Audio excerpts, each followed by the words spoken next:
Hello friends, welcome back to my YouTube channel. ನಾನು ಇವತ್ತು ಹೊಸ ವಿಡಿಯೋ ಜೊತೆಗೆ ಬಂದಿದ್ದೀನಿ. ಏನು ವಿಡಿಯೋ ಅಂತ ಅಂದರೆ ನೆಕ್ಸ್ಟ್ ಹೇಳ್ತಾ ಹೋಗ್ತೀನಿ. ಏನಿಲ್ಲ, ಒಂದು ಬಿಸ್ನೆಸ್ ನಡೆಸ್ತಾ ಇದ್ದೆ. ನಾನು ನಿಮಗೆ ಹೇಳಿದ್ದೆ, ನಾನು ಮೀಶೋದಲ್ಲಿ ಬಿಸ್ನೆಸ್ ಮಾಡ್ತಾಯಿದ್ದೀನಿ, ರೀಸೆಲ್ಲರ್ ಮಾಡ್ತಾಯಿದ್ದೀನಿ. ಮೀಶೋದಲ್ಲಿ ರೀಸೆಲ್ಲರ್ ಮಾಡ್ತಾಯಿದ್ದೀನಿ ಅಂತ ನಾನು ನಿಮಗೆ ಹೇಳಿದ್ದೆ. ಇದು ನಾನು ನಿನ್ನೆ ಮೊನ್ನೆಯಿಂದ ನಾನು ಸ್ಟಾರ್ಟ್ ಮಾಡಿಲ್ಲ. ನಾನು ನಿನ್ನೆ ಮೊನ್ನೆಯಿಂದ ವೀಡಿಯೋ ಸ್ಟಾರ್ಟ್ ಮಾಡಿಲ್ಲ. ಅಟ್ಲೀಸ್ಟ್ ಒಂದು 2 ಇಯರ್ಸಿಂದ ನಾನು ಈ ವಿಡಿಯೋ ಅಂತೀನಿ. ಯೂಟ್ಯೂಬು ನಾನು 2 ಇಯರ್ಸ್ ಏನೂ ಆಗಿಲ್ಲ, 1 ಇಯರಿಂದ ಮಾಡ್ತಾಯಿದ್ದೀನಿ. ಅದು ಸ್ವಲ್ಪ ದಿವಸ ನಾನು ವೀಡಿಯೋಸ್ ಅಪ್ಲೋಡ್ ಮಾಡಿರಲಿಲ್ಲ, ಓಕೆನಾ. ಇನ್ನು ನಾನು ಯೂಟ್ಯೂಬಲ್ಲಿ ಶೇರ್ ಮಾಡ್ಕೊಂಡಿದ್ದು 1 ಮಂತು ಆಗಿಲ್ಲ ಅನ್ಸುತ್ತೆ. ಒಂದು 15-20 ಡೇಸ್ ಬ್ಯಾಕೇನೋ ನಾನು ಶೇರ್ ಮಾಡ್ಕೊಂಡಿದ್ದಷ್ಟೇ. ಅದು ಏನಾಯಿತು ಅಂತಲೇ ಗೊತ್ತಿಲ್ಲ. ಬಿಸ್ನೆಸ್ಸು ನಾನು 2 ಇಯರ್ಸಿಂದ ನಾನು ಮಾಡ್ತಾಯಿದ್ದೆ. ಅದು ನನ್ನದೇ ಒಂದು ಪೇಜ್ ಇದೆ, ನಾನು ಡೈಲಿ ಅಪ್ಲೋಡ್ಸ್ ಮಾಡೋದು ಬಿಡೋದು, ಅದೇ ನನ್ನದು ಬಿಸ್ನೆಸ್ ಆಗಿತ್ತು. ತುಂಬ ಆರ್ಡರ್ಸ್ ಬರ್ತಾಯಿತ್ತು. ಆರ್ಡರ್ಸ್ಗೇನು ತೊಂದರೆ ಇಲ್ಲ. ಏನಾಗಿದೆ ಅಂತ ಅಂದರೆ, ಈಗ ಏನಾದರೂ ನಾನು ಒಬ್ಬರು ಸೇಲ್ ಮಾಡಬೇಕು ಅಂದರೆ ಕ್ಯಾಶ್ ಆನ್ ಡೆಲಿವರಿ ಕೇಳ್ತಾರೆ, ಇಲ್ಲ ಫೋನ್ಪೇ ಕೇಳ್ತಾರೆ. ಫೋನ್ಪೇ ಹೇಳ್ತಾರೆ, ನಾನು ಫೋನ್ಪೇ ಯೂಸ್ ಮಾಡ್ತೀನಿ. ಆಲ್ಮೋಸ್ಟು ಎಲ್ಲರಿಗೂ ಏನಂತಾರೆ ಅಂದರೆ, ಫೋನ್ಪೇ ಬೇಡ ಮೇಡಮ್, ಫೋನ್ಪೇ ಮೋಸ. ಇದು ನೀವು cash on delivery cash on delivery option ಇದೆ, ಬೇಕಾದರೆ ಕ್ಯಾಶ್ ಆನ್ ಡೆಲಿವರಿ ತೊಗೊತೀನಿ, ಇಲ್ಲ ಫೋನ್ಪೇ ನಾನು ಅಷ್ಟು ಯೂಸ್ ಮಾಡಲ್ಲ ಅಂತ ಅಂತಾರೆ ಕಸ್ಟಮರ್ಸು. ಇಲ್ಲ ಒಬ್ಬರು ನನಗೆ ಕಸ್ಟಮರ್ಸಲ್ಲಿ ಒಬ್ಬರೇ ಏನೋ ಅಷ್ಟೇ ನನಗೆ ಫೋನ್ಪೇ ಮಾಡಿದ್ದು ಅಷ್ಟೇ. ಇನ್ನೆಲ್ಲ ಕ್ಯಾಶ್ ಆನ್ ಡೆಲಿವರಿಗೆ ನಾನು ಅವ್ರಿಗೆ ಪ್ರಾಡಕ್ಟ್ಸ್ ಕೊಡ್ತಾಯಿದ್ದೆ. ಓಕೆ, 2 ಇಯರ್ಸಿಂದ ನಾನು ಆರ್ಡರ್ಸ್ಗಳು ಇದು ಮಾಡ್ತಾಯಿದ್ದೀನಿ. ಅವರು ಒಂದು ಟೈಮು ಈ ಥರ ಆಗಿಲ್ಲ, ಕ್ಯಾಶ್ ಆನ್ ಡೆಲಿವರಿ ಆಪ್ಷನ್ಸ್ ಏನು ಈ ಥರ ಆಗಿಲ್ಲ. ಆದರೆ ಏನು ಆಯಿತು ಅಂದರೆ, ಇವತ್ತು 28 ಅಂತ 28 ಶನಿವಾರ. ಇವತ್ತೇ ನಾನು ವೀಡಿಯೋಸ್ ಅಪ್ಲೋಡ್ ಮಾಡ್ತೀನಿ. ನನಗೆ ಭಾನುವಾರ ಆರ್ಡರ್ಸ್ ಬಂತು. ಅದು ಎಲ್ಲಿಂದ? ಅಂಡಮಾನ್ ನಿಕೋಬಾರಿಂದ.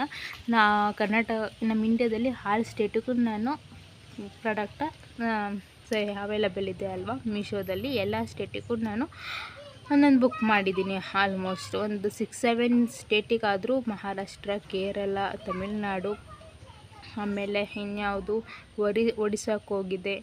ಅದು ಬಿಟ್ಟರೆ ಪಂಜಾಬಿಗೆ ಹೋಗಿದೆ. ಇಷ್ಟೆಲ್ಲ ನಾನು ಮಾಡಿದ್ದೀನಿ. ಅದರಲ್ಲಿ ಯಾವುದಕ್ಕೂ ನನಗೇನು ಡಿಸಪಾಯಿಂಟ್ ಏನಾಗಿಲ್ಲ, ಯಾವ ಕಸ್ಟಮರ್ಸಿಂದ ಏನಾಗಿಲ್ಲ.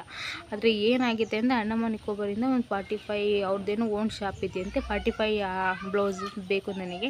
9 ಪ್ಯಾಟ್ರನ್ ಬ್ಲೌಸು, ಒಂದು ಬ್ಲೌಸು 5 ಕಲರ್ ಕಳಿಸಿ ಅಂತ ಹೇಳಿದ್ರು. ಒಟ್ಟು ಟೋಟಲ್ 45 ಆರ್ಡರ್ಸ್ ಏನೋ ಕೊಟ್ಟರು.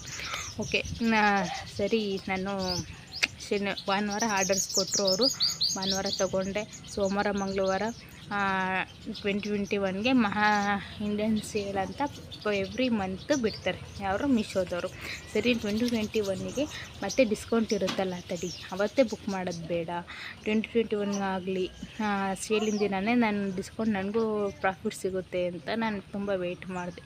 ಅವತ್ತು ಹಂಗೆ ಆರ್ಡರ್ ಡೆಲಿವರ್ಡ್ ಆಗಿದ್ದು 8 ಆರ್ಡರ್ಸ್ ಏನೋ ಬುಕ್ ಆಯಿತು. ಇನ್ನು ನೆಕ್ಸ್ಟ್ ಆರ್ಡರ್ಸ್ ಬುಕ್ ಮಾಡೋಕ್ಕೆ ಹೋಗ್ತೀನಿ, ಬುಕ್ಕೇ ಆಗ್ತಿಲ್ಲ. ಯಾಕೆ ಅಂತ ಗೊತ್ತಿಲ್ಲ. ಯಾಕೆಂದರೆ cash on delivery not available ಅಂತ ಬರ್ತಾಯಿದೆ. ಸರಿ, ಓಕೆ. ಫೋನ್ಪೇ ನಂದೇ ಹೋಗಲಿ, ನಾನು ಒಂದು ಪ್ರಾಡಕ್ಟ್ ಇದು ಮಾಡೋಣ, ಫೋನ್ಪೇ ಇದು ಮಾಡೋದು ಅಂದರೆ ಅದು ರೀಸೆಲ್ಲರ್ ಆಗ್ತಿಲ್ಲ. ಏನು ಮಾಡೋದು ಅಂತ ತುಂಬ ತಲೆ ಕೆಟ್ಟೋಯಿತು. ಆವಾಗ ಸರಿ ವೆಯ್ಟ್ ಮಾಡೋಣ ಅಂತ ಸೋಮವಾರ ಮಂಗಳವಾರ ಆಯಿತು, ಬುಧವಾರ ಗುರುವಾರ ಆಯಿತು. ಮತ್ತೆ 5 ಆರ್ಡರ್ಸ್ ಬಂದು. ಇಲ್ಲಿಂದ ಬೆಂಗಳೂರು 2, ಮಂಡ್ಯ ಹತ್ತ 1, ಬಳ್ಳಾರಿ 1 ಮತ್ತೆ ಆರ್ಡರ್ಸ್ಗಳು ಬಂದು.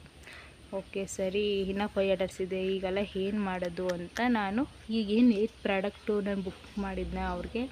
ಅವರೆಷ್ಟು ಜ್ಯೋತಿಪುರಂಗ್ ಅಂತೆಲ್ಲ ಏನೋ ಅಂಡಮಾನ್ ನಿಕೋಬಾರ್ ಓಲ್ಡ್ ಪಂಚಾಯತಿ ರೋಡ್ ಅಂತ ಎಲ್ಲ ಫುಲ್ ಅಡ್ರೆಸ್ ಎಲ್ಲ ಕೊಟ್ಟರು ಅವರು. ನಾನು ಅವ್ರ ಅಡ್ರೆಸ್ಗೆ ಹೋದೆ. ನಿನ್ನೆ ಅವ್ರ ಪ್ರಾಡಕ್ಟ್ ತಲುಪಿದೆ ಅವರಿಗೆ. ಅವ್ರು ನಿನ್ನೆ ಪ್ರಾಡಕ್ಟ್ ತಲುಪಾದ್ಮೇಲೆ ನನಗಿಲ್ಲಿ cash on delivery available open ತೋರಿಸ್ತಿದೆ. ಏನಾಗಿದೆ ಅಂತಲೇ ಗೊತ್ತಿಲ್ಲ.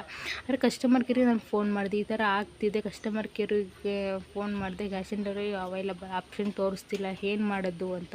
ಅವ್ರು ಹೇಳ್ತಾರೆ, ಇಲ್ಲ ಮೇಡಮ್, ಫೋನ್ಪೇನೇ ಯೂಸ್ ಮಾಡಿ ರೀಸೆಲ್ಲರ್ ಮಾಡಿ ನೀವು ಅಂತ ಅಂತಾರೆ. ಅರೆ, ನಾವು ಮಾಡ್ತೀವಿ, ಅವ್ರು ಮಾಡಬೇಕಲ್ಲ ಫೋನ್ಪೇ ಕಸ್ಟಮರ್ಸು.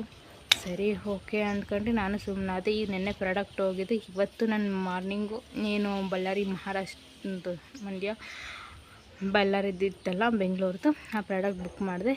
ಮತ್ತು ಅದೇ ಇದು 2 ಆರ್ಡರ್ಸ್ ಏನೋ ಬುಕ್ ಆಯಿತು. ಮತ್ತು ಒಟ್ಟು 5 ಆರ್ಡರ್ಸು. ಇನ್ನು ಅಂಡಮಾನ್ ನಿಕೋಬಾರ್ದು 2 ಬ್ಲೌಸಸ್ಸನ್ನು ಬುಕ್ ಆಯಿತು. ಮತ್ತು ಅದೇ ರಿಪೀಟ್. ಈಗ ಅವ್ರ ಪ್ರಾಡಕ್ಟ್ ತಲುಪಿದಾಗ ನಮಗೆ ಕ್ಯಾಶ್ ಆನ್ ಡೆಲಿವರಿ ಆಪ್ಷನ್ ಇಲ್ಲಿ ಓಪನ್ ಆಗುತ್ತೆ. ಈ ಥರ ಆಗಿದೆ. ಇದನ್ನು ಯಾವತ್ತೂ ಸಹ ನನಗೆ ಆಗಿರಲಿಲ್ಲ. ಈ ಥರ ಎಕ್ಸ್ಪೀರಿಯೆನ್ಸು ಆಗಿದೆ. ಏನೂ ಮಾಡೋಕ್ಕಾಗಲ್ಲ. ನನಗೆ ತುಂಬಾ ಬೇಜಾರಾಯಿತು ಆ್ಯಕ್ಚುಲಿ. 45-50 ಆರ್ಡರ್ಸ್ ಹೋದೇನೋ ಅಂತಲ್ಲ, ದೇವ್ರ ಹೊರ ಕೊಟ್ಟರು ಪೂಜಾರಿ ಹೊರ ಕೊಡಲ್ಲ ಅಂತಲ್ಲ, ಆ ಥರ ಆಯಿತು ನನ್ನದು ಸ್ಥಿತಿ. ಆ ಥರ ಆಯಿತು ನನ್ನ ಸ್ಥಿತಿ. ಇವಾಗ ಏನು ಮಾಡೋಕ್ಕಾಗುತ್ತೆ ಹೇಳಿ? ಏನು ಮಾಡೋಂಗಿಲ್ಲ. ತುಂಬ ಬೇಜಾರಾಯಿತು. ಏಕೆಂದರೆ ಒಂದೊಂದು ಸಲ ಒಂದೊಂದು ಟೈಮಲ್ಲಿ ಆರ್ಡರ್ಸ್ ಸಿಗೋಲ್ಲ. ಒಂದಿನ ಸಿಗುತ್ತೆ, ಒಂದಿನ ಸಿಗೋಲ್ಲ. ಇಷ್ಟೊಂದು ಆರ್ಡರ್ಸ್ ಇದ್ರೂ ಕ್ಯಾಶ್ ಆನ್ ಡೆಲಿವರಿ ಆಪ್ಷನ್ ಅದು ಓಪನ್ನೇ ಆಗ್ತಿಲ್ಲ ಅಂದರೆ ಎಷ್ಟು ಬೇಜಾರಾಗುತ್ತೆ ಅಲ್ಲ. ನನಗೂ ತುಂಬ ಬೇಜಾರಾಯಿತು. ಸುಮಾರು ಸಲ ವೆಯ್ಟ್ ಮಾಡಿದೆ.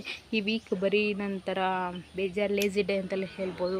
ನನ್ನ ಅಪ್ಲೋಡು ಸಹ ಮಾಡ್ತಿರಲಿಲ್ಲ ನನ್ನ ಅಫಿಷಿಯಲ್ ಪೇಜಲ್ಲಿ ಪ್ರಾಡಕ್ಟ್ಸ್ ಏನು. ಯಾಕೆ ಎಲ್ಲ ಕೇಳೋರು, ಯಾಕೆ ಅಪ್ಲೋಡ್ ಮಾಡ್ತಿಲ್ಲ ನೀವು? ಸರಿ, ಓಕೆ, ಅದು ಹೋಗಲಿ. ಯೂಟ್ಯೂಬ್ ಸಬ್ಸ್ಕ್ರೈಬರ್ಸು ಮತ್ತು ಫ್ರೆಂಡ್ಸ್ ಎಲ್ಲ ಕೇಳೋರು, ಯಾಕೆ ಯೂಟ್ಯೂಬ್ ವೀಡಿಯೋಸು ಆಗ್ತಾಯಿಲ್ಲ ಅಂತ ಕೇಳೋರು. ಇದೇ ನಂದು ಪ್ರಾಬ್ಲಮ್ ಆಗಿತ್ತು.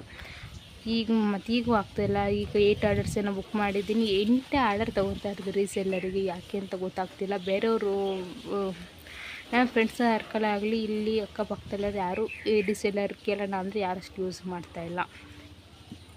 ಅದ್ರ ಬಗ್ಗೆ ಅವ್ರಿಗೂ ಐಡಿಯಾ ಇಲ್ಲ. ಬೇರೆಯವ್ರು ಮಾಡ್ತಾಯಿದ್ದಾರೆ, ಅದು ಅವ್ರು ಬೇರೆ ಲ್ಯಾಂಗ್ವೇಜು. ಹಂಗಾಗಿ ಬೇಜಾರಾಯಿತು. ವೀಡಿಯೋಸ್ ಅಪ್ಲೋಡ್ ಮಾಡಿರಲಿಲ್ಲ. ಇಷ್ಟು ಹೇಳಬೇಕು ಅಂತ ನಾನು ತುಂಬ ದಿನದಿಂದ ಅಂದ್ಕೊಂಡಿದ್ದೆ. ಈ ವೀಕ್ ಒಂಥರ ಬ್ಯಾಡ್ ವೀಕ್ ಅಂತಲೇ ಹೇಳ್ಬೋದು. ಓಕೆ ಫ್ರೆಂಡ್ಸ್, ಇವತ್ತಿನ ವಿಡಿಯೋ ಇಷ್ಟ ಆಗಿದ್ದಾರೆ ಗೊತ್ತಲ್ಲ. ಪ್ಲೀಸ್ ಲೈಕ್ ಮಾಡಿ, ಸಬ್ಸ್ಕ್ರೈಬ್ ಮಾಡಿ, ಕಮೆಂಟ್ ಮಾಡಿ, ಫ್ರೆಂಡ್ಸ್ ಆ್ಯಂಡ್ ಫ್ಯಾಮಿಲಿಗೆಲ್ಲ ಶೇರ್ ಮಾಡಿ. Okay, thank you.